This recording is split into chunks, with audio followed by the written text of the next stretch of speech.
Hi, it's Dalia, and today I prepared a video for you on how to purchase a home. This video will walk you through the home buying process, everything from meeting with your real estate professional to actually getting the keys to your home. And please don't forget, if you send me an email, I can send you a free home buyer's guide, and I will also send you the buyer's roadmap, which we'll be talking through in this video. And don't forget to hit click, like, and subscribe. Hi everyone, welcome to my channel. Today we'll be talking about the home buying process and how to get the keys to your dream house. Now, let's talk about the first step. The first step would be to meet with your real estate professional and to also meet with a lender. If you do not have a lender, I can refer you to a few people, or you can go out and search on your own. With the lender you speak to, the main thing would be to get a pre-approval. I prepared a video for you that you can watch that walks you just through the pre-approval process, what is asked for and what is looked at for your pre-approval. This pre-approval is really important because based on your income stability, your credit score, and how much money you have available for your down payment, your lender can help you figure out how much your monthly payment will be and the total purchase price you're approved to buy a house. The reason it's so important to have a pre-approval now is that most homes you can't even go look at if you do not have a pre-approval letter. I, as a real estate agent, need to have that letter to get an appointment to get you in.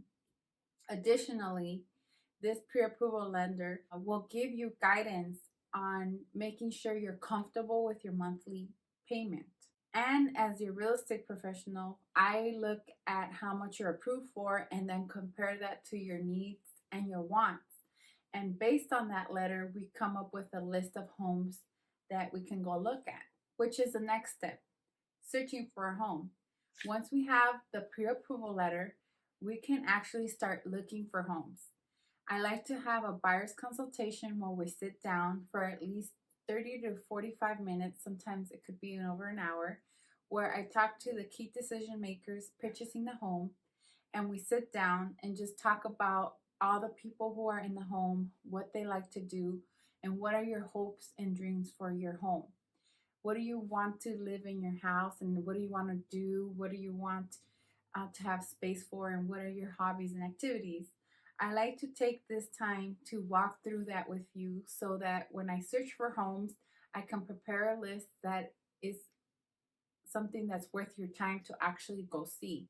That's the actual next step. First, we prepare a list of homes, then we actually go look at them. When we go look at the homes, we'll look at the neighborhood, we'll look at the condition of the home, and then you will know if you're ready to submit an offer, which is the next step. After you see homes and you're ready to write an offer, I will work with you and I will also do all the research I can to present the best offer for you so that you are selected. I look for notes of what the seller might be interested in and what they're attracted to in the buyers to present the best offer forward for you on your behalf.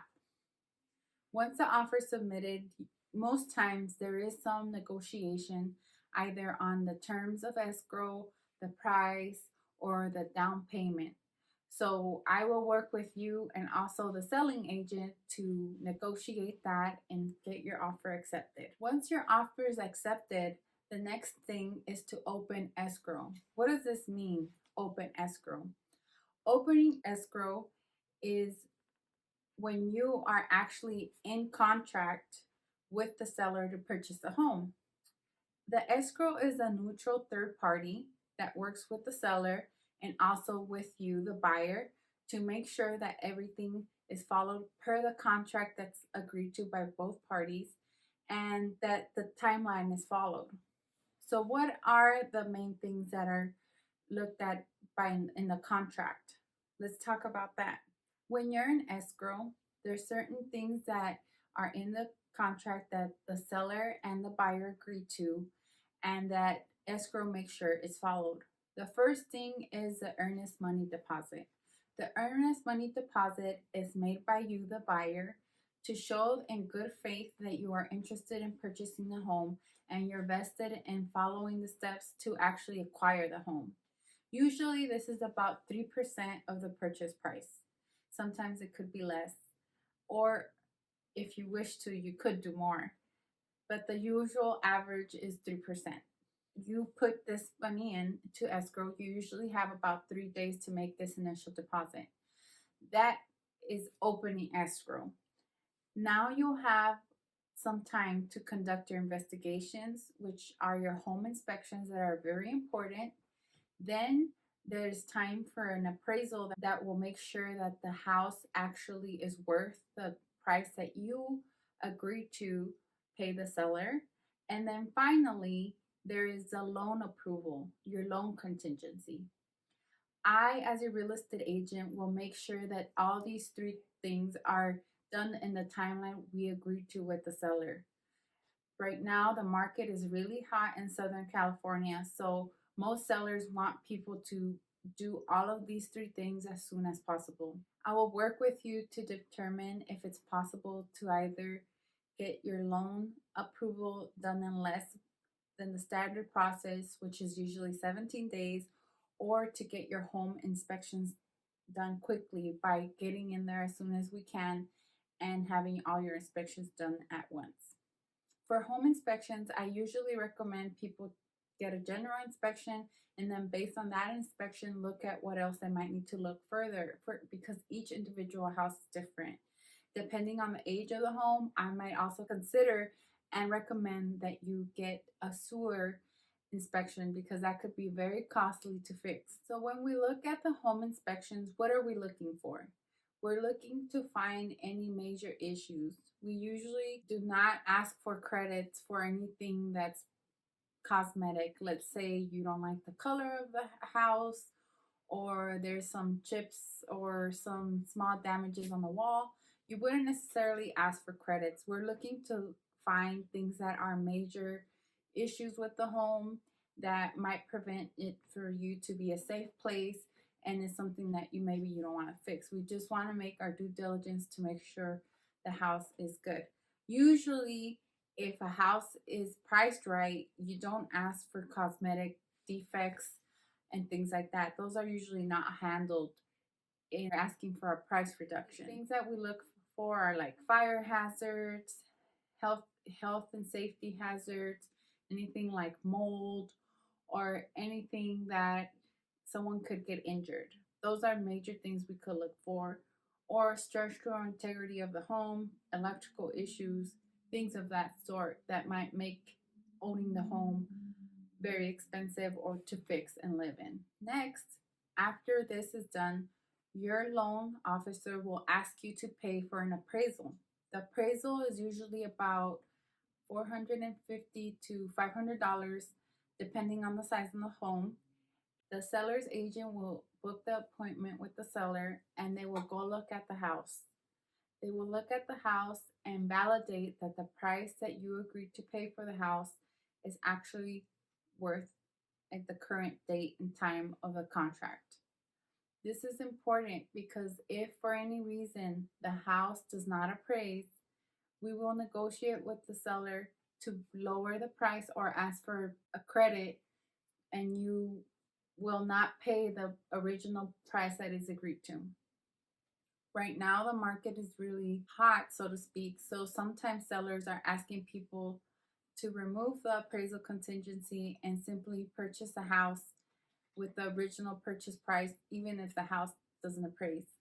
Although sellers might like that, it's not necessarily always an option to you as a buyer, because as a buyer, if the house doesn't appraise, the lender will not fund up to that price.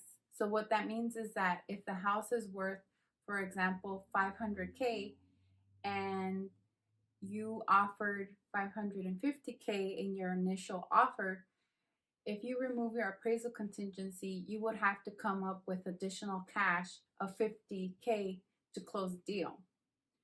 That makes it very, so to speak, risky for a buyer to remove the appraisal contingency, and I actually don't recommend that. Now, everyone has a different situation. Some people have the money and it's not an issue for them and they can afford that, but some people don't. So we can work together depending on the situation and actually come up maybe with an escalation clause, or maybe work something out with the seller so that your offer is accepted. Usually in times when the appraisal doesn't come in at full value, so to speak, what we do is meet halfway. That's the usual average thing that happens. Now that the appraisal has been completed and we have done our home inspections, we also have to think about the request for repairs. If we find any major issues with the house, we want to ask for any credits. That would be if there's, like I said, any major safety issues or any major hazards or major foundation issues or something like that. We would ask for that in a request for repairs. One option is to get credits. Another option is to have the seller fix the condition of the home. Based on the situation and what's best for you to acquire the home, we'll take that route and work together and negotiate. Okay, so if you completed your request for repairs, you've completed your appraisal, and you've also completed your home investigations. What's next? The next thing is to have your loan approval. Your loan approval is usually takes the longest out of all the steps, and that's because the lender will be looking through your file, your income, your assets to make sure that you can actually pay for the home. They might ask you for additional documentation if you have taken breaks during your employment, or if you're self-employed, they might ask you for additional documentation proving that you have an income that you've stated originally in your application. And once this happens, you will have your loan approved. And once that happens, that means that you can remove your loan contingency and you will be fully funded to purchase the house. And the bank will give you the funds. That's great news, right? Once the loan is approved, you will have to sign loan documents. And this is also very close, usually to the end of the home buying process. Once you sign the loan, you have a mobile notary that might go to your house, or you can go to the escrow office where you will sign all these documents in person. Around the same time, there will also be a final walkthrough of the home. This is a walkthrough for you to measure and maybe think about furniture you want to get in the house or anything you might want to remodel. It will be a time for you to imagine yourself in the home and also to verify that the home is in the same condition than when you first went to look at the house. So once you've signed your final loan documents and once you've done your final walkthrough, all that is complete and you will record as a new owner in the city, and you will have the funds from the lender transferred to the seller. That gives you the right to the new keys, and that makes you a new homeowner. So congratulations. And I look forward to working with you on making your dreams come true and making your real estate goals come true as your real estate agent. Please don't forget to share this video with your friends and like this video and subscribe to my channel. Thank you for listening and have a wonderful day.